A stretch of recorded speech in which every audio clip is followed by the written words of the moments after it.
Guys, তো চলে আসলাম আরেকটা ভিডিওতে। আশা করছি ভালো আছো। সকালে দেখতে পাচ্ছ এক্সারসাইজ মুডে আছি এখন। তো বাইরে চলছে, বেশ আবহাওয়া ভালো মনোরম। তো সকালবেলায় ঘুম থেকে উঠে ফ্রেশ হয়ে চলে এসেছি। তো জাস্ট একটু পানি পান করছি একটু বসে। মানে প্রত্যেক দিন আমি এক্সারসাইজ যখন করি তখন পানি পান করি, সেরকম আজকেও এখন।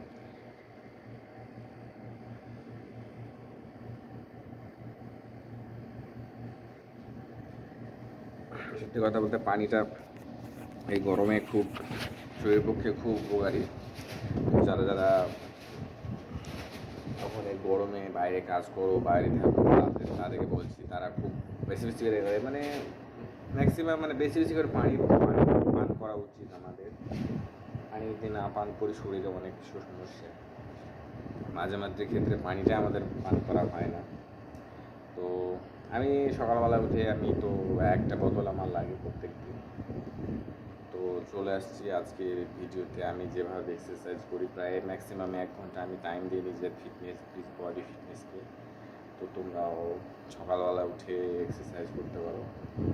সকালবেলা ঘুম থেকে ওঠার পরে, বিশেষ করে ক্লিয়ারলি মর্নিং আমি তো উঠতে পারি না, বাট ডিউটির আগে যেটুকু টাইম পাই সেটুকু আমি শরীরচর্চাতে দেই। তোমরাও সেটা করতে পারো। আশা করি এর ফল ভালো ফল পাবে। তোমার যে শরীরে অনেক কিছু অসুখ যেগুলো আমাদের মধ্যে হয়, মানে শরীরে মনের মধ্যে অনেক অস্বস্তিকর লাগে, দিন ভালো যায় না, এসব থেকে ভালো থাকবে, মাইন্ডটা ভালো থাকবে। তো এর জন্য আমার প্রত্যেক দিন এক্সারসাইজ করা